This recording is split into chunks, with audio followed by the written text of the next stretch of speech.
There's the pass to Leitner. Puts it up. Yes!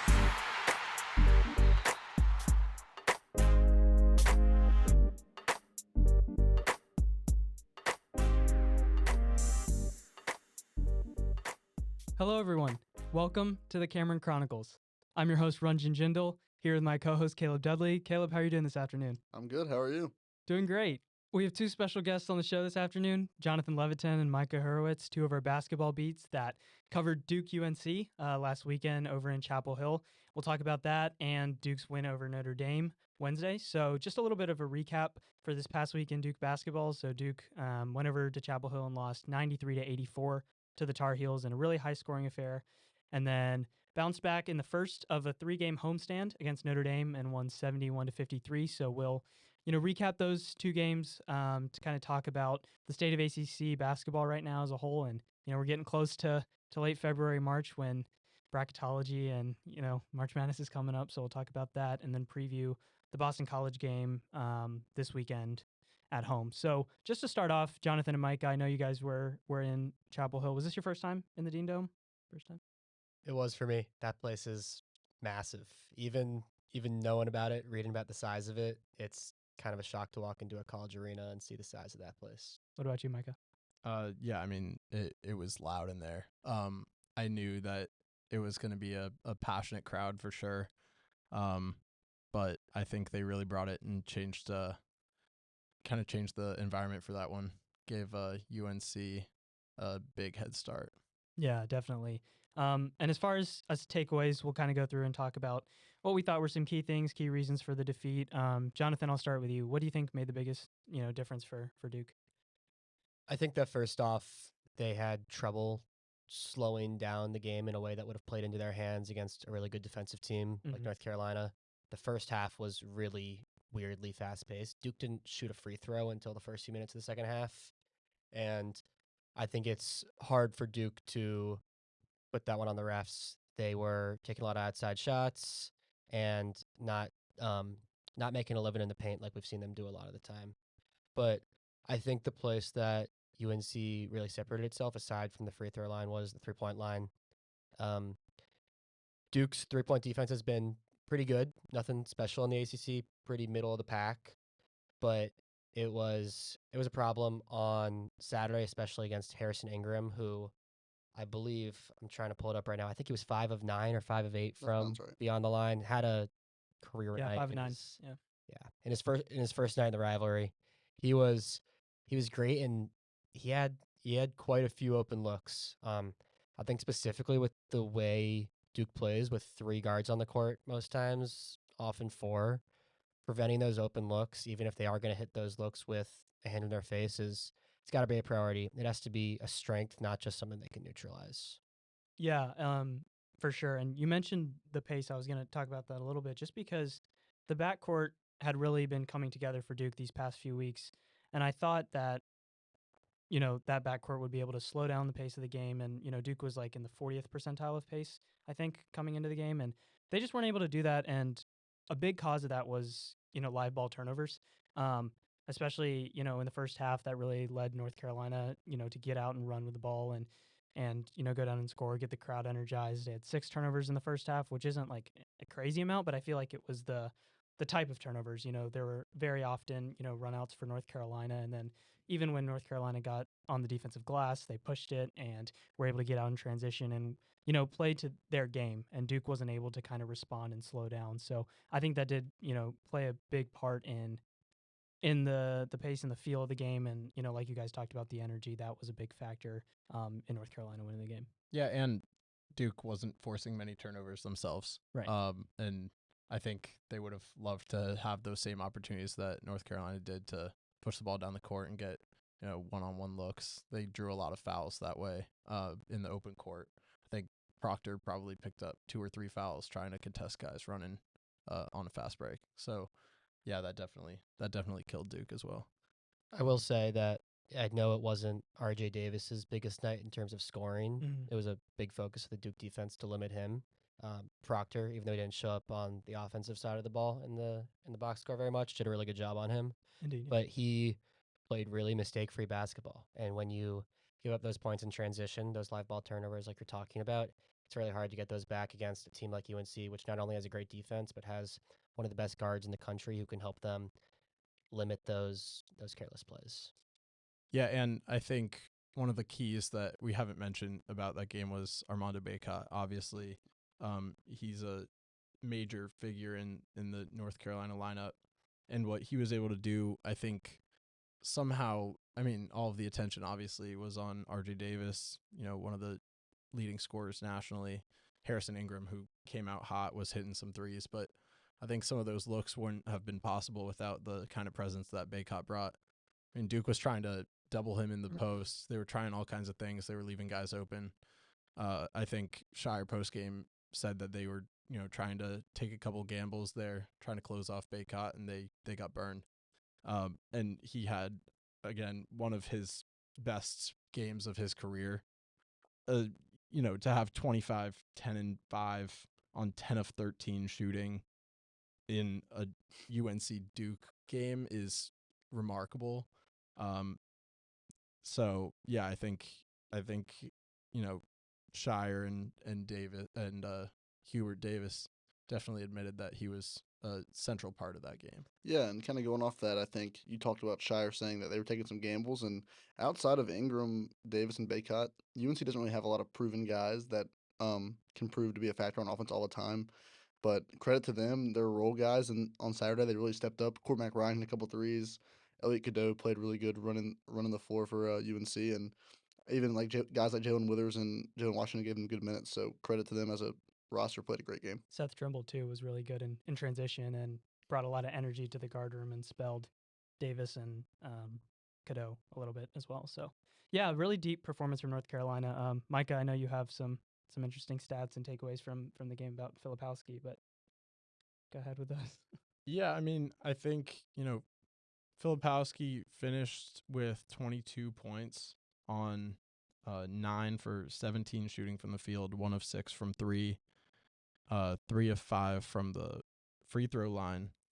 But I think, Filipowski going up against Bacot, obviously defensively, they felt like they needed to double on him because Kyle Filipowski has shown that, especially over the last couple weeks, he's gotten into foul trouble. They knew he was going to pick up fouls against Bacot, and Bacot's, shown that he's stronger than Filipowski as well.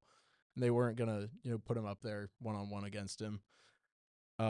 So on top of, questions about his toughness inside, both on the offensive and defensive end, I think Filipowski's, his scoring, his shooting, I think, has, over the last couple weeks, seen a bit of a decline. Obviously, we've seen his struggles from the free throw line over the last couple games. His efficiency from the floor has dropped a bit. Again, he's still, he's been Duke's leading scorer all season. He's been one of their top scorers over the last couple games. But we've seen some changes from him offensively that I think Shire and Filipowski himself probably aren't too pleased with. And I think that also, that definitely made an impact in the game on Saturday. And again, we saw that on Wednesday against Notre Dame. Filipowski kind of disappearing from the offense. I think him getting into foul trouble early, I think in both games, picking up 1-2 fouls in the first 10, 15 minutes, he's had to sit on the bench a little bit. He's kind of gotten out of rhythm. That's been a major impact for the Duke offense, especially, seeing Filipowski kind of fall out of the fray like that. Yeah, I think going to that point, it seems like this year without Derek Lively, obviously he has to play the center position on defense and offense, and it seems like maybe at times it just tires him out a little bit, and you see him like when he gets those fouls early, he looks frustrated and worn out, and so by the end of the game, it just kind of compiles into him just struggling overall, and you saw that against Notre Dame, he looked really clocked out and frustrated the entire game. For me, the biggest takeaway was just the effort of Duke compared to UNC. I think there was like 3 or 4 loose balls where UNC came up with it and kicked it out for an open 3 that they made. And for Duke, really no one showed effort except for their captain and their best freshman who played his first rivalry game. So and I know Shire mentioned that after the game that he was disappointed with the effort, but it seems like Duke had this team and this reputation coming into the year that they had these guys coming back that were dogs, like we might put it, and play really hard and just outwork other teams, and that really hasn't been the case down the stretch. So just definitely a point of emphasis going forward for the rest of the year. Yeah, definitely. So A lot to improve on for Duke moving forward would be welcoming North Carolina to Cameron Indoor next month. But Duke did return home and, like we said, defeated Notre Dame 71-53. Got off to a really good start, especially defensively, and kind of ballooned the lead there. But Notre Dame did a good job fighting back and making it close-ish relatively at the end of the first half and beginning of the second. But eventually, when the starters came back after some foul trouble in the first half, kind of put the Fighting Irish away. But Caleb, I'll start with you. What was your main takeaway from the Notre Dame game? Yeah, overall, I didn't think it was anything spectacular from Duke, but the main thing that stood out to me was Shire was deepening the rotation. And at this point, we haven't seen a lot of guys play outside of Foster and Ranjan off the bench. And you saw Jalen Blake, Sean Stewart, and TJ Power all play a decent amount of minutes. So we'll see if that's something that continues going on. We'll talk about Sean Stewart. He looked like he could definitely contribute in his limited minutes. He's obviously not super polished on either side of the ball, but he had that sequence where he had an insane block, ran the floor, first one got on the floor, caught a lob, dunked it. So he definitely has the ability in spots, but the only way for him to be able to develop is for him to play. And Jalen Blake's, I was really surprised he didn't play against UNC, honestly, with how well they were controlling the pace of the game and scoring. He did a really good job, came in, first possession, press, full court, steal, which is what he does. And so for Duke, I just thought that was the main takeaway, that it was good to see those guys that haven't played a ton get good minutes and contribute. Yeah, I think that's going to be really important moving forward, just because the front court depth is, kind of lacking. And we were mentioning Filipowski's foul trouble. And, in this game at the end of the first half, Filipowski and Young both had 2. And so, whether it be Sean Stewart or TJ Power, even just to play a few key minutes and, down the stretch will be big, just because, the guard depth is there for this team for sure, especially when everyone's healthy. But those freshman forwards were going to be really important for Duke down the stretch. So it's good to see them get some minutes and for Sean put a couple of highlight reel worthy clips up there. Yeah, go ahead. Yeah, I personally really like to see just the overall scoring distribution. It didn't seem like anyone was kind of taking over the game, as we've seen sometimes this season. I think in the North Carolina game, it was Jared McCain at times who kind of was running the offense. There were times when it seemed like he was kind of the only one who could get the ball in the hoop. Other games, obviously, Kyle Filipowski's been that guy. Jeremy Roach has stepped into that role. We saw Caleb Foster step into that role in Chicago against Michigan State really early this season. But, the box score, we got 13, 13, 11, 9, 8, 7, 6, 4. I mean, that's pretty good. I think any coach would love to see that. Weren't, obviously, aside from the Sean Stewart block and alley-oop, there weren't a ton of highlight plays, but I think they did everything well. It wasn't amazing. Again, I think one of the big things that stuck out to me after that game was kind of Duke's play down the stretch in the first half.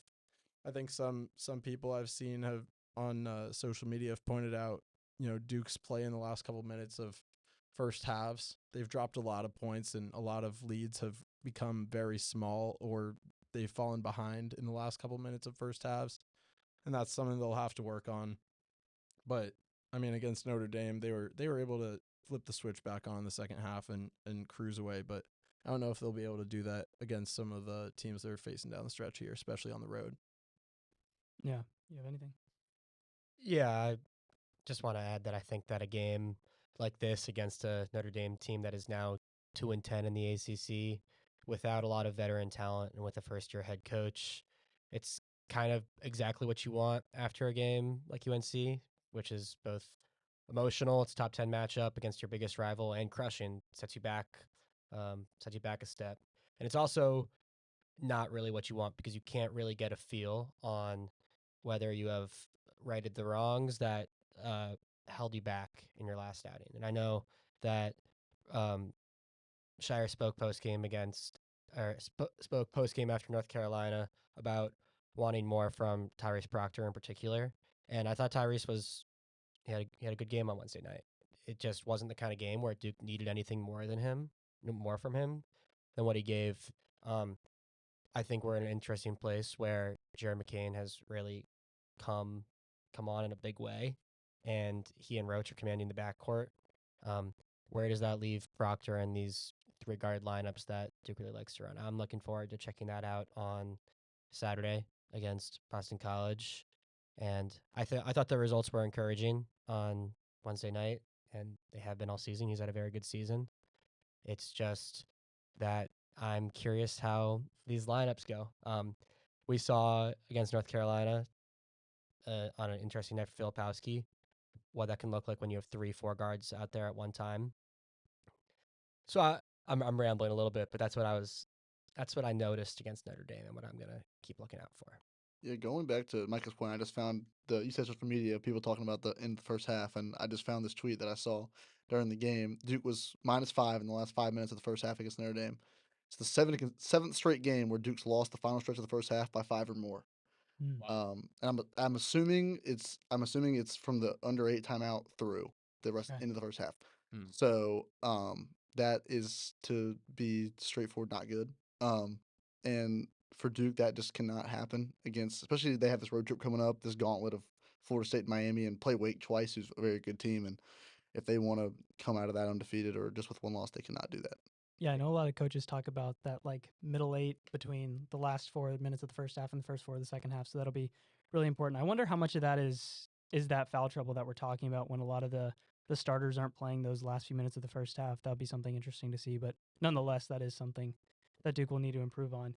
Another thing that has been a little bit shaky these past 2 weeks, we talked about, Jonathan, you mentioned 3-point shooting, but I think going into the North Carolina game, maybe in conference play, Duke was near the top of the league in 3-point percentage or at the top. They were number 1 going into Saturday. Yeah, number 1.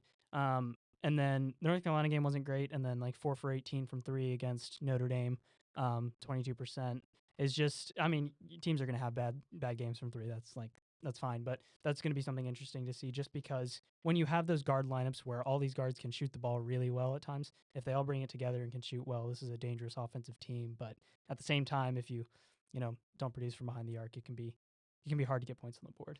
Yeah, I think Kyle Filipowski over his last 5 games is 2 for 17 from 3.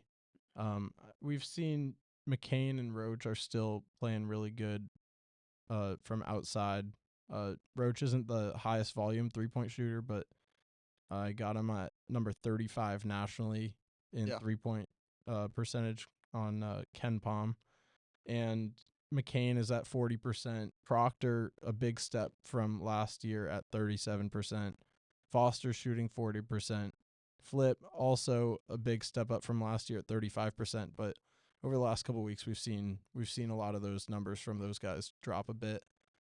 That'll be something that they'll have to continue to kind of just stay consistent with. Yeah, definitely. And we mentioned it, but 2 more games left on this homestand.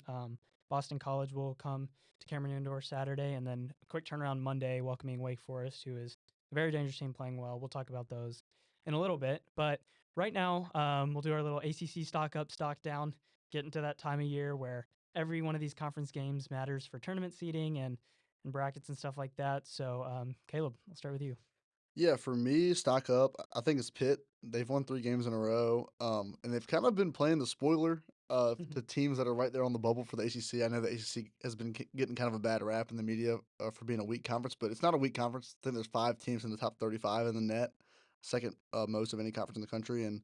But Pitt really has been really good these last couple games. Blake Kinson, obviously, we saw that in Cameron Indoor. He's a great player, and Carlton Carrington's one of the best freshmen in the ACC, and they beat Notre Dame by 10 this week at home, and then they went to Raleigh at NC State and beat the Wolfpack in a game the Wolfpack really needed to win. Henson had 17, Carrington had 16 against Notre Dame on Saturday. So for me, that's just really stuck out as a teams didn't think was gonna be great. And Capel's done a good job, and they have some guys that can definitely play. Stock down, kind of going hand in hand with that, is NC State. They really needed that game to keep their tournament hopes alive. They're now 0-4 in quad 1 games. Nice. And 0-5 or 0-5. Yeah, 0-5. 0-5 in quad 1 games. Sorry. And so they really needed to have that one, and they just did not put together a good performance. Their offense is just very inconsistent at times. So for me, yeah, they're my stock down.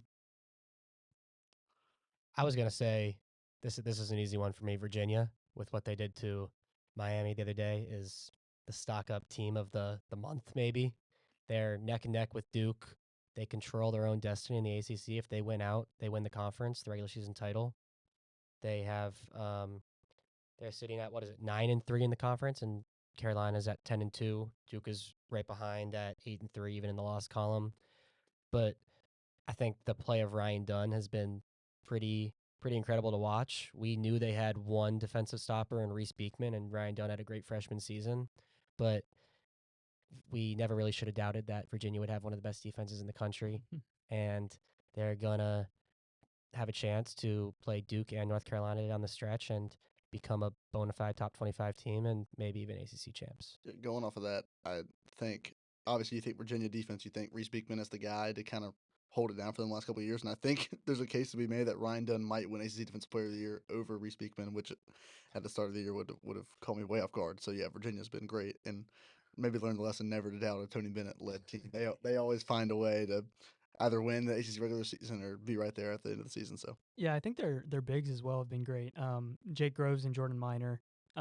Jake Groves is more of like a 3-point threat and a good offensive player for Virginia who can stretch the floor. And then Jordan Minor's really been an anchor down low. He did great against PJ Hall and Norchad O'Meara these past few games. So that big defensive stopper. Obviously their guards are great at defense like we talked about, but having those bigs in there and then also ones that can stretch the floor has been good for their offense. And they're hot right now. I mean, talked about them last week a little bit, but they hadn't had too many, quality ACC wins in that stretch, but then, went on the road at Clemson and then beat Miami by 22. That's really impressive. I mean, they're 13-0 at home. That's not something to ignore either. And I think Duke fans should be thankful that UNC is headed to Charlottesville for that game. yeah, Yeah. That will certainly spice things up at the top of the ACC. And then Virginia will head to Cameron just the next week. So we got some big games between the top of the ACC down the stretch. It'll be exciting to watch. Yeah, that'll be fun for sure. All right. For me, my stock up is Clemson. We talked about them a couple weeks ago, just having not the best start to ACC play after a really good non-conference slate. But in the kind of hangover game for North Carolina, Clemson went over to Chapel Hill and beat North Carolina 80-76, and kind of gave a little bit of cushion for the their NCAA tournament hopes after kind of sliding down a little bit after being projected like a 3 or 4 seed near January. But I think I mentioned this after the first Clemson UNC game that I went to, but Jack Clark is a huge difference for Clemson. His ability to rebound the ball, his ability to guard a big is really important, and he's been missing for a while, and he probably had one of his worst shooting games that he'll have for a while, but his rebounding ability was really good. And then PJ Hall looked like probably the best player on the floor. He had been kind of cold from 3 recently, but he made 4 or 5 shots from 3. I can't exactly remember, but it's a really good win for Clemson, and they kind of got through the tough part of the ACC slate, but got some games where they're pretty must win for the Tigers, especially like these games coming up at Syracuse and then welcoming Miami and NC State, games that can really go either way, but will be really important for NCAA tournament seeding, and that for the Tigers. For my stock down, Miami. I lost it. For my stock down, so Miami was, after coming off a great season last year, had some players returning and, brought in Matthew Cleveland from Florida State. They were, expected to be near the top of the ACC again, but it just hasn't, come all together for the Hurricanes. I know they've dealt with some injuries. Muga Poplar and Nigel Pack have been, out in spurts, but they were pretty healthy against Virginia and put up a whopping 38 points on the board, which was definitely, not impressive. And I think for the majority of the season, their offense has not been the problem. But, I mean, obviously it was in that case against the Virginia defense. But, their defense just has not been, what it was. And it's just been a struggle for the Hurricanes recently, just kind of straggling at that middle line of the ACC. But if they have any hopes of making the tournament, they need to make a run quickly. And they'll be welcoming UNC tomorrow, so we'll see. Yeah, I mean, I think in that game against Virginia, I think Miami's top 4 scorers, O'Meara, Poplar, Pack, and Cleveland combined for 23 points, which will not be sustainable down the stretch. Obviously, I think those guys are way too talented to have those kinds of combined off days. I know Virginia's got a really good defense and they can shut off just about anybody. But we've seen Omir turn it up. We've seen Pack turn it up. This is a team that was close to making it NCAA championship game last year. I mean, Yeah. like they have the tools for that. But yeah, they're definitely trending in the wrong direction right now. Yeah, Pack going to that. What you said? Pack was 0 for 8. Ugh. Over 5 from 3. They were 2 for 20 from 3 as a team. That's not something you're used to seeing out of a Jim Larinaga team in Miami. And like Micah said, they definitely have the guys to do it. It's just a matter of when can they finally put it all together. Yeah, they're dangerous for sure. Okay, so for Duke, we'll kind of preview these next couple games. Mentioned the Boston College and Wake game. Be big momentum, builders for the Blue Devils moving forward. What do you guys think are some of the keys? We'll start with Boston College to defeating the Eagles at home. For me, the one that stands out is a matchup. It's Kyle Filipowski against Quentin Post. Quentin Post is one of the best big men in the ACC. He's had a great year. He's a senior. He's experienced. And outside of him, Boston College isn't like a world beater of any by any sense of the word. And but he's definitely someone that can get Filipowski in foul trouble early and can shoot. He's spectacular. So I think for him coming in, we've seen Filipowski get in foul trouble and get frustrated early. If Post can draw one early and get him off his rhythm, I think it could be spell trouble for the Blue Devils for sure. I'll take an easy one here. I do agree with Caleb. I think that the Filipowski Post matchup is really interesting to watch. Kind of give Filipowski another matchup with a top big man in the ACC just a week after going up against Baycott. But I think an easy one that we talked a little bit about earlier is that it's been a cold stretch for Duke from 3-point. They have a lot of really good shooters, and with 2 games in 3 days, and with that Wake Forest game kind of lurking Monday, I think some big shots, especially early, could help Duke finish off a not so great Boston College team early and not expend too much energy at home. Going to that, I just looking at KenPom for Boston College. They're 267th in the country in 3-point percentage allowed. So if there's a game for Duke to get back right from that area, this is the one. It's a get right game. Yep. Interesting. Yeah, and then I agree with all that. And then Wake Forest coming to town on Monday. Wake Forest has had some strange results this year. They're, really talented team. Put up 100 on Syracuse last Saturday. Felt like they beat Georgia Tech by 100 Tuesday. But they've had games where they welcome Virginia and beat them by 20, and have competed in most of the games they've played. They have a really talented starting lineup, but on the road they've struggled a little bit as well. So it'll be interesting to see how they come into Cameron Indoor.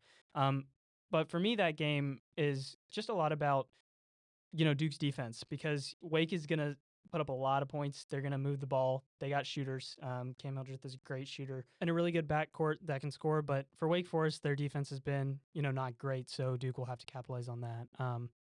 For you guys, though, what are some key matchups or key players that you guys are going to be looking out for in that game? I can start. Just defense overall, especially from 3-point percentage. Wake 17th in the country in 3-point percentage, 38% as a team. They're second in the country in free throw percentage, 80%. So for Duke, the big thing that stands out to me looking at their team stats is they're 309th in the country in assists per field goal made. Mm-hmm. So they don't pass the ball much. So maybe if Duke can get some pressure and kind of have a game plan to shut down Salas and Baba Miller out wide, then there'll be a chance for them to kind of set the pace of the game and find a way to get a victory. Yeah, I'm looking at the Salas matchup specifically. I'm really thinking back to last Saturday and that Proctor versus RJ Davis matchup, which was so compelling, and Proctor did such a great job defensively, but it really felt like Duke sacrificed something to stop the guy that you had to stop. Yeah. And against Wake, even though they do have such a balanced scoring attack, they have 4 guys scoring more than 14 points a game. Salas is that guy that you have to stop, otherwise he'll beat you. Yeah. But they also have a lot of great shooters. Like Caleb, you were saying, what are they, 17th in the country from 3-point range? Yep. They've got to be able to both hone in on that individual matchup and not give up those open looks. They have the personnel to do it. I think that's kind of the thing that decides Monday night's game, even though Duke has the advantage playing at home. Yeah, and also they're going to be hungry because they're right there at 33 in the net, 0-3 in quad 1 games. So this is going to be a great opportunity for them to improve their chances. I think in the latest bracketology that came out this morning, they were first 4 out, I want to say, in Lenardi's bracketology. Right. So if Wake Forest wants to be that 5th ACC team in currently, at least, a win against Duke in Cameron Indoor will certainly go a long way. But shaping up to be a great weekend of basketball nonetheless for the Blue Devils. And yeah, I'm definitely excited for it. Jonathan, Micah, thank you guys for joining. This was a great time. Thank you guys. very much. Yeah, of course. Always fun. Yeah. If you're on campus, check out the atmosphere for this weekend. It'll be fun. Tents are out. Everything's, happening in K-ville. Vibes are good. College basketball in February and March. Nothing better than that. But thank you guys for listening. We'll see you next week and recap these games and preview Duke's road trip down to Florida. For Caleb Dudley, I'm Ranjan Jindal. This has been the Cameron Chronicles.